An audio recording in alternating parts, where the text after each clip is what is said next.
Mes parents ont envoyé un message, « S'il te plaît ne viens pas, ton frère veut un mariage sans drame. » Mon frère a ajouté, « Envoie juste un cadeau. » J'ai répondu, « Compris. » Le jour du mariage, mon frère a appelé, « Pourquoi n'y a-t-il pas de nourriture, pas de fleurs, pas d'orchestre ?»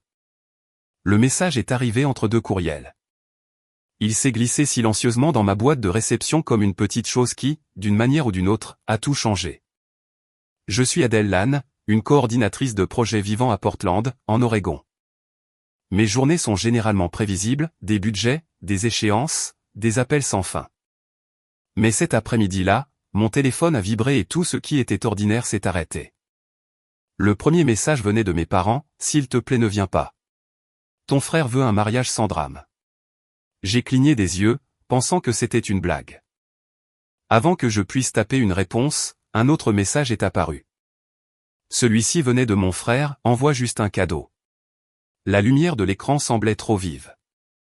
J'ai continué à fixer ces mots jusqu'à ce qu'ils deviennent flous.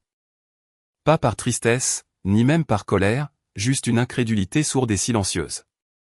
Pendant des mois, j'avais été celle qui coordonnait chaque partie de son grand jour, transférant les paiements, confirmant les réservations, gérant les détails que personne d'autre ne voulait toucher.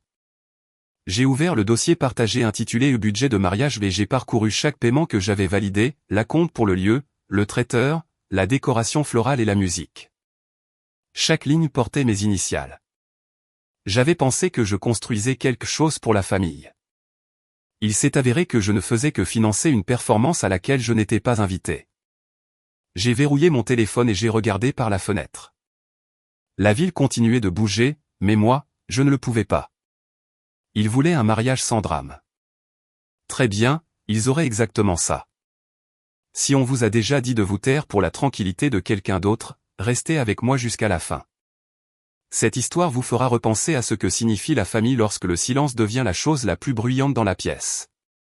Cette nuit-là, la pluie de Portland n'arrêtait pas de taper sur ma fenêtre, un rythme constant qui rendait l'appartement plus petit que d'habitude.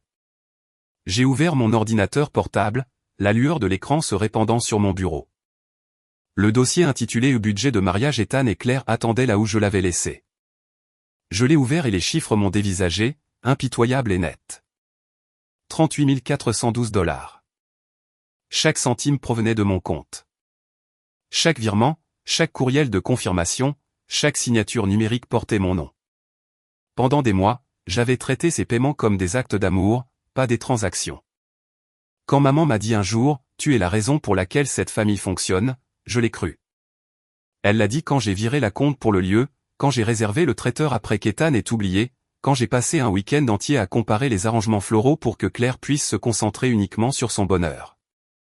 À l'époque, je pensais que cela signifiait que je comptais. Maintenant, je voyais que cela signifiait que j'étais utile. J'ai parcouru chaque facture. Le contrat du lieu portait ma signature. Le reçu du traiteur avait ma carte de crédit. La facture du fleuriste montrait mes initiales à l'encre bleue nette. Même l'accord de l'orchestre listait mon courriel comme contact. J'avais payé pour la célébration, mais j'avais été désinvité de la scène. L'ironie s'est installée, vive et silencieuse. J'ai commencé à imprimer chaque contrat un par un. Les pages sortaient chaudes, s'enroulant légèrement sur les bords, atterrissant dans une pile croissante à côté de mon clavier. Je les ai étalés sur la table comme des preuves d'un procès dont je n'avais pas réalisé que je faisais partie. Chaque feuille était un rappel de la confiance mal placée, de la facilité avec laquelle il était possible de confondre la générosité avec l'obligation. À un moment, j'ai aperçu mon reflet dans la fenêtre sombre. La pluie déformait mon visage en quelque chose de distant et fatigué. Je me suis souvenu de la voix d'Ethan le mois dernier, riant pendant le dîner en disant « Tu fais pratiquement partie de l'équipe du mariage ». Et j'avais souri parce que je pensais que faire partie de quelque chose signifiait être vu. Maintenant, ces mots semblaient creux, dénués de chaleur. Je me suis penché en arrière dans ma chaise, écoutant le dernier bourdonnement de l'imprimante s'éteindre dans le silence. Les contrats étaient tous là, empilés proprement, alignés comme le registre d'une erreur que j'avais continué à financer. J'ai réalisé à quel point j'étais devenu invisible. Je n'étais pas la sœur qui aidait son frère à commencer un nouveau chapitre. J'étais la comptable de leur bonheur, la commanditaire silencieuse que personne ne remercierait. L'horloge sur le mur indiquait un peu plus de minuit. J'ai rassemblé les papiers, les arrangeant soigneusement, comme si l'organisation pouvait rendre la trahison plus nette. Pour la première fois, j'ai remarqué à quel point le papier imprimé pouvait être lourd. Chaque page portait un prix, et ensemble, elles formaient le poids de ce que j'avais choisi d'ignorer pendant des années. Quand la dernière feuille a été en place, j'ai fermé le dossier et éteint l'ordinateur portable. La pluie dehors s'est transformée en bruine, douce mais implacable. Je suis resté assise là pendant longtemps, entouré des reçus d'une famille qui ne me voyait pas. Mes parents avaient demandé un mariage sans drame et mon frère avait accepté. En regardant de nouveau les contrats, un calme s'est installé en moi. Sans drame, c'était exactement ce qu'ils auraient. 2 semaines avant le mariage, j'ai commencé mon plan silencieux. Ce n'était pas de la vengeance, pas encore, mais une pause délibérée, une façon de rendre le silence visible. Mon frère Ethan avait clairement indiqué que ma présence n'était pas la bienvenue. Mes parents avaient accepté pour le bien de la paix. Alors la paix, c'était exactement ce que j'avais l'intention de leur donner, une quiétude immaculée, une quiétude qui atteindrait chaque recoin de leur célébration parfaite. J'ai commencé avec les contrats. Le premier appel a été pour la directrice du lieu, une femme nommée Patricia, qui m'avait toujours parlé comme si nous étions partenaires dans une élégante conspiration.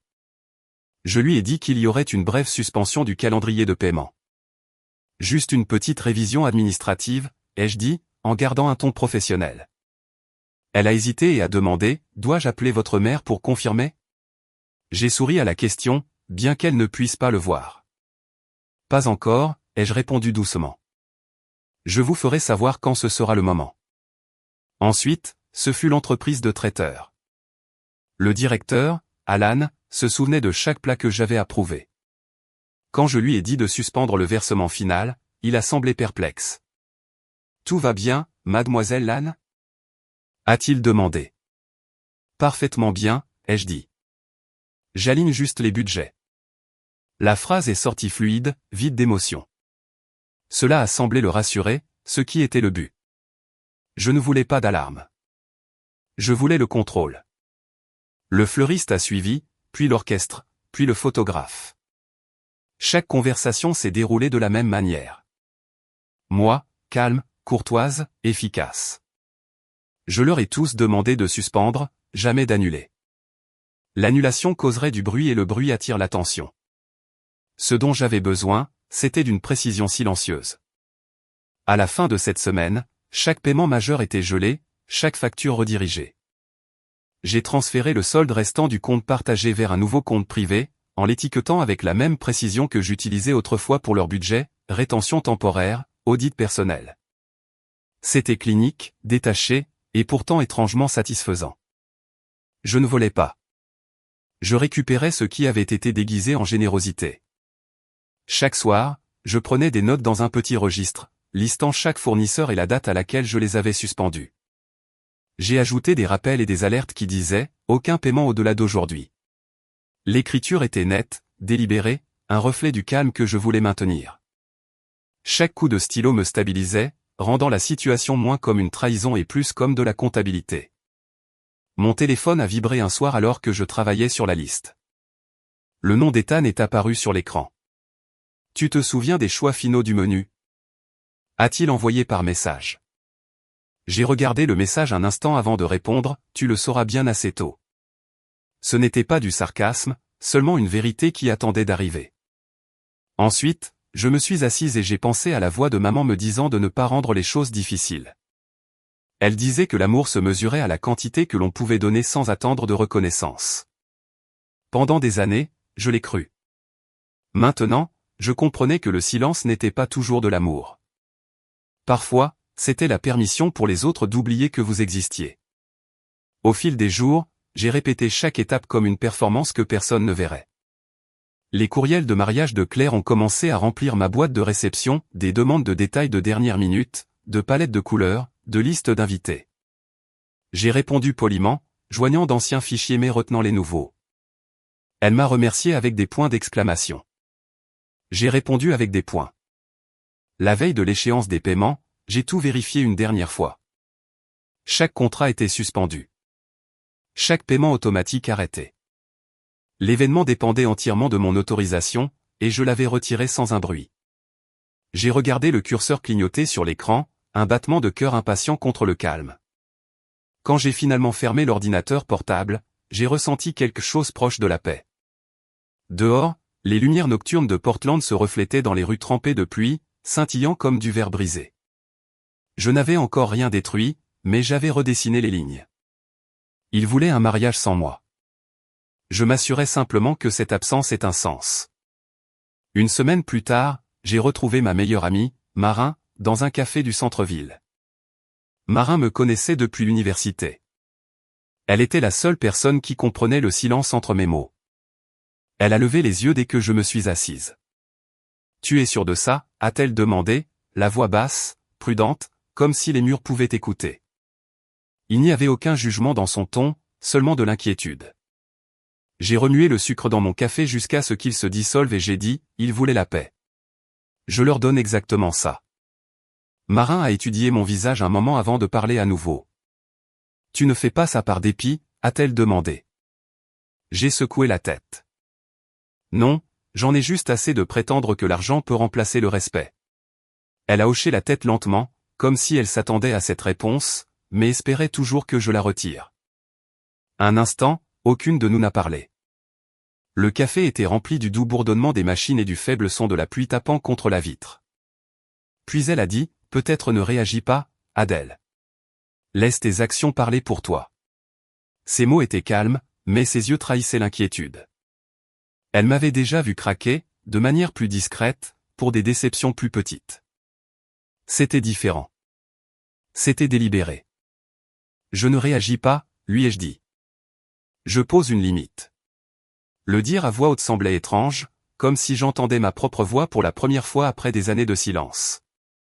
Marin a tendu la main sur la table et a doucement touché mon poignet. Les limites, c'est bien, a-t-elle dit, mais parfois elles coupent plus profondément que tu ne le penses. Je me suis penché en arrière, regardant la condensation formée des traînées sur la vitre. Il disait que je faisais partie de tout, ai-je murmuré. Chaque événement familial, chaque urgence, chaque plan. Mais il ne s'agissait jamais d'inclusion.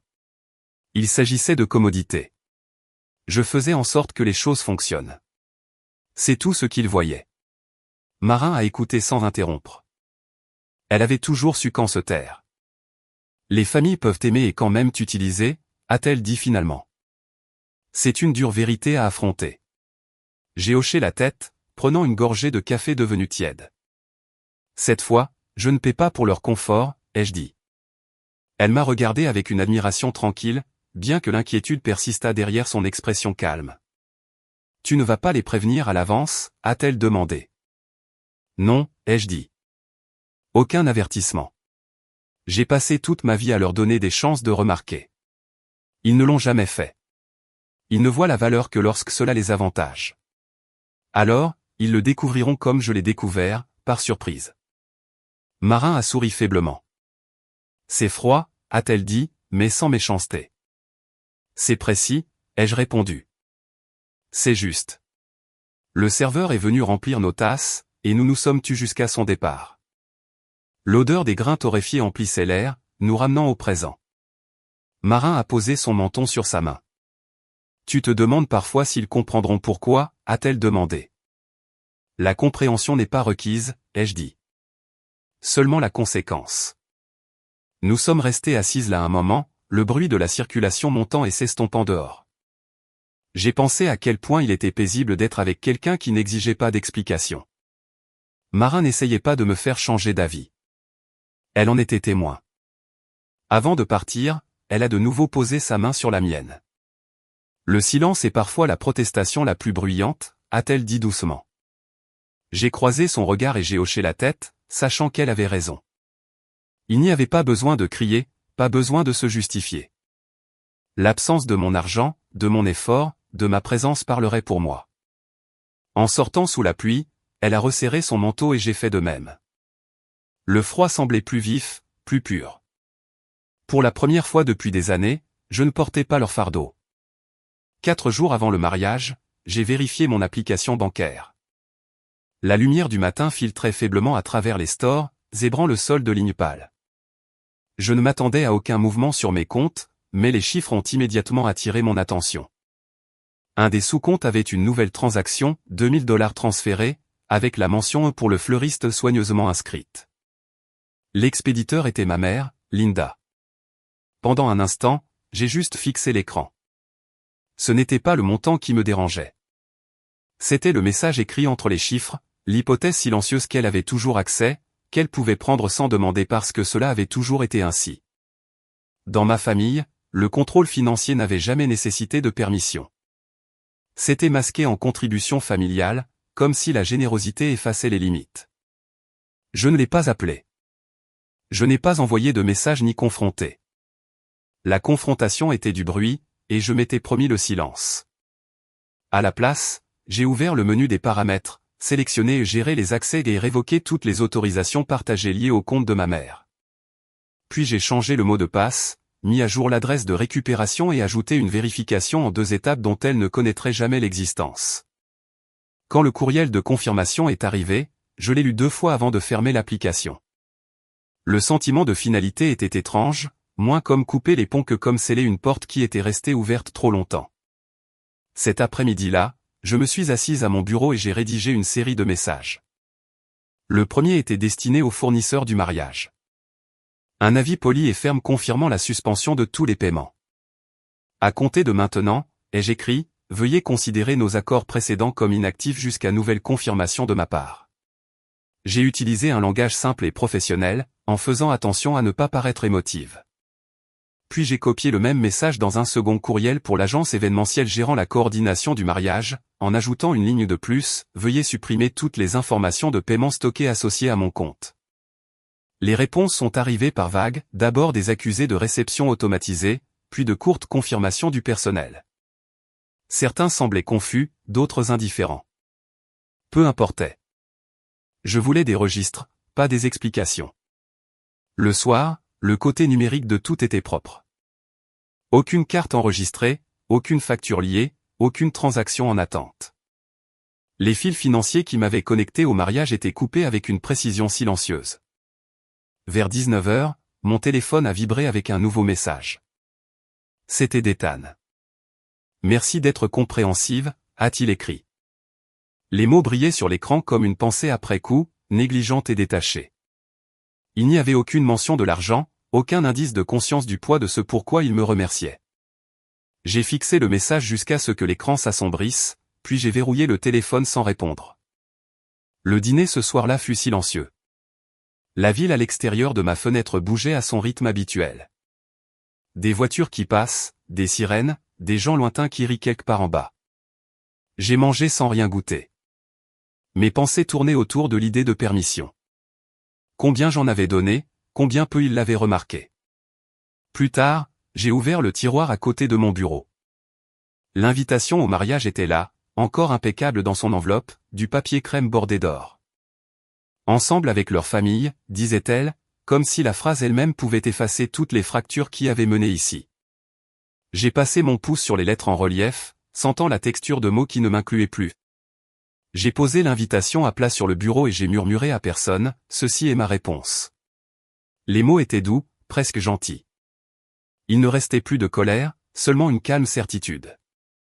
J'avais déjà répondu, non par la confrontation ou le retrait, mais par l'acte silencieux de récupérer ce qui était à moi.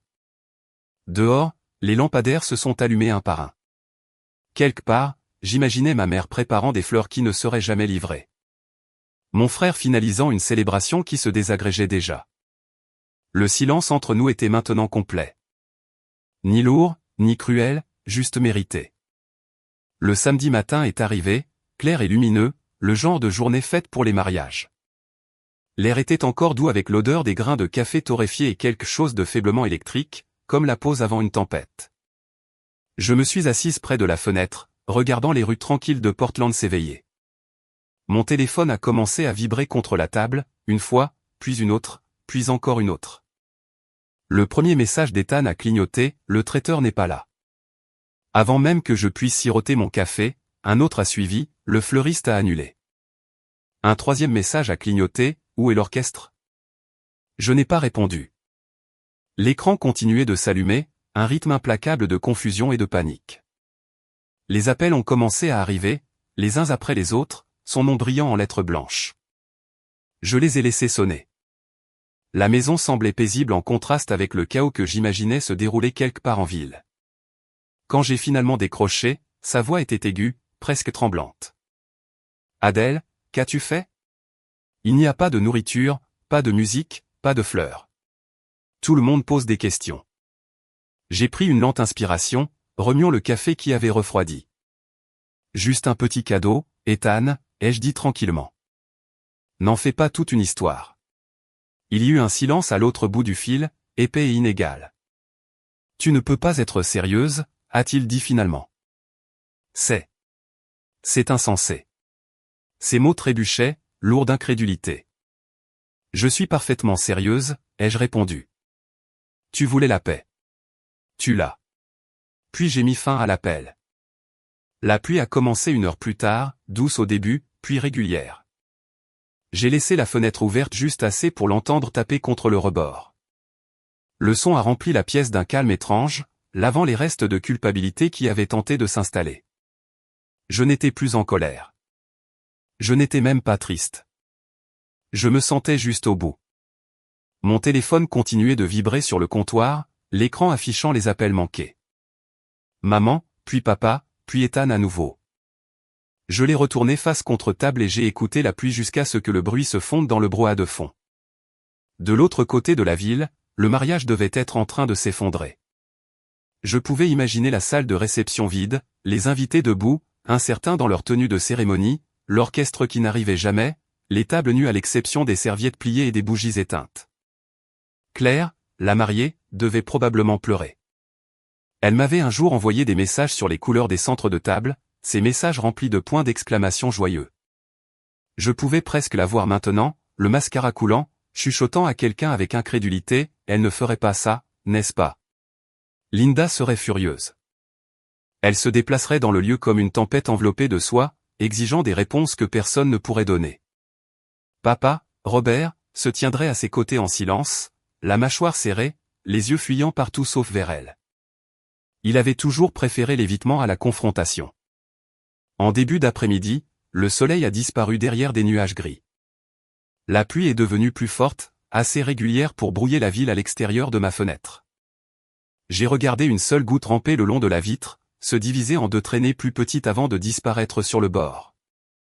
Cela m'a rappelé quelque chose que mon ami marin avait dit, le silence est parfois la protestation la plus bruyante.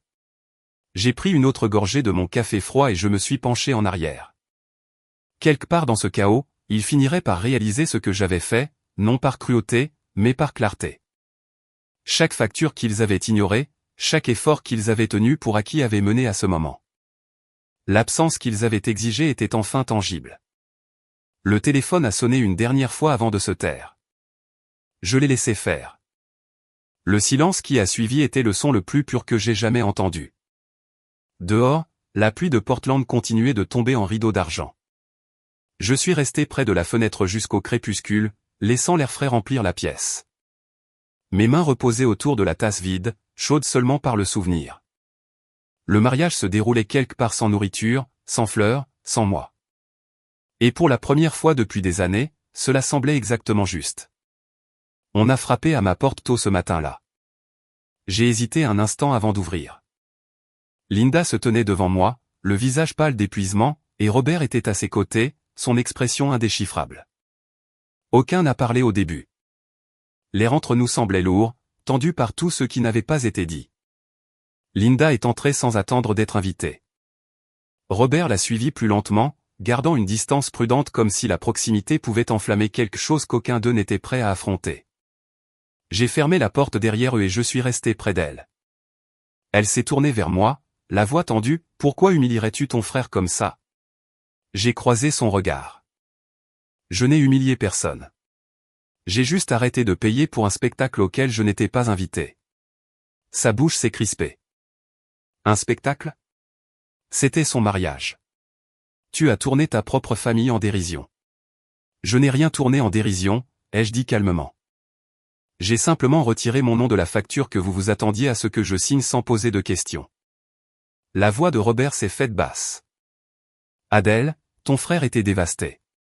Tu aurais pu nous dire ce que tu prévoyais. Je ne devais d'explication à personne, ai-je dit. Vous avez tous fait vos choix. J'ai juste fait le mien. Linda a secoué la tête, l'incrédulité colorant chaque mot. Tu as toujours été comme ça, si indépendante, si froide. Nous avons essayé de t'inclure. Vous n'avez pas essayé, ai-je dit doucement. Vous m'avez exclu, puis vous vouliez mon argent pour qu'il soit plus facile de prétendre que tout allait bien. Ses mains se sont serrées sur ses côtés. Tu penses que c'est une question d'argent? Il n'a jamais été question d'autre chose, ai-je répondu. Quand j'ai arrêté de payer, la vérité a finalement éclaté. Robert a changé de poids, se frottant les tempes comme s'il cherchait un équilibre dans une conversation qui refusait de rester stable. Ça n'aide pas, a-t-il murmuré. Nous voulons juste comprendre. Il n'y a rien à comprendre, ai-je dit. Vous vouliez la paix. Souvenez-vous, pas de drame, pas d'interruption. J'ai respecté ça. La voix de Linda s'est brisée. Tu nous as embarrassés devant tout le monde. Non, ai-je dit, vous vous êtes embarrassé vous-même quand vous m'avez traité comme un problème à gérer. Ses yeux se sont remplis de larmes, mais la colère les a empêchés de tomber. Te soucies-tu même de ce que cela a fait à ton frère? Je m'en suis soucié assez pour arrêter de prétendre, ai-je dit. C'est plus d'honnêteté que n'importe qui d'autre dans cette famille n'a réussi à avoir depuis des années. Robert a levé les yeux, le regard fatigué. Nous avons tous fait des erreurs. Mais ça. C'était cruel. Ce n'était pas cruel, ai-je dit. C'était silencieux. C'est la différence. Le silence qui a suivi s'est étendu dans la pièce comme un rideau. La respiration de Linda est devenue inégale. Elle a fait un pas vers moi, puis s'est arrêtée. Je ne te reconnais plus. Je n'ai pas changé, ai-je dit. Vous ne m'avez juste jamais vu sans les parties dont vous aviez besoin. Elle s'est détournée, pressant une main sur son front. Tu penses que tu prouves quelque chose, mais tout ce que tu as fait, c'est nous diviser. La division était déjà là, ai-je répondu. J'ai juste arrêté de prétendre qu'elle n'y était pas. Robert l'a regardé, puis m'a regardé, sa voix tombant presque à un murmure. Peut-être devrions-nous partir. Linda a expiré d'une voix tremblante. Tu as détruit ta relation avec cette famille. Je n'ai pas bronché. Non, j'ai juste arrêté de la financer. Elle m'a dévisagé un long moment, comme si elle cherchait la fille avec qui elle pensait pouvoir raisonner, celle qui disait oui même quand elle voulait crier non. Quand elle a finalement parlé, sa voix était calme. Tu le regretteras un jour. Peut-être, ai-je dit. Mais pas aujourd'hui. Elle s'est retournée pour partir. Robert a hésité, puis a suivi. Aucun d'eux n'a regardé en arrière. Je suis resté près de la porte jusqu'à ce que leur pas s'estompe dans le couloir. Puis je l'ai verrouillé.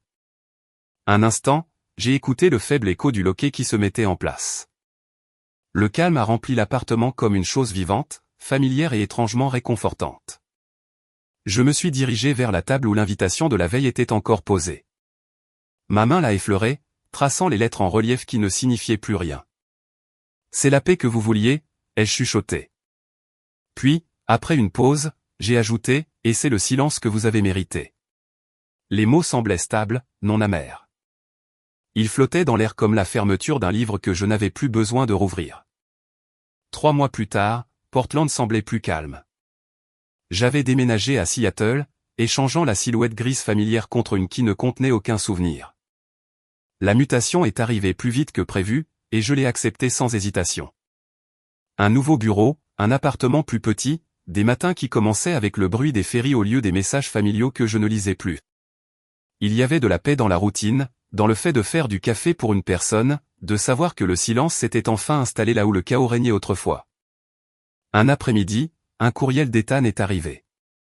L'objet était juste son nom. Je l'ai ouvert par habitude, non par curiosité. Ces mots étaient courts, j'aurais dû les arrêter. Je l'ai lu 2 fois, peut-être 3, puis j'ai fermé l'ordinateur portable sans répondre. Certaines excuses arrivent trop tard, non pas parce qu'elles manquent de sincérité, mais parce que le mal a déjà créé une distance. Quelques jours plus tard, Marin m'a envoyé un message, « Tu te sens plus légère ?» J'ai fixé l'écran un moment avant de répondre, comme si j'avais enfin expiré. Elle a répondu par un simple emoji de cœur, puis plus rien. Nous savions toutes les deux qu'il n'y avait plus rien à dire. Les nouvelles voyageaient vite, même quand je ne les cherchais pas. Claire a perdu son poste dans l'agence de relations publiques après qu'un client se soit retiré en citant le scandale du mariage.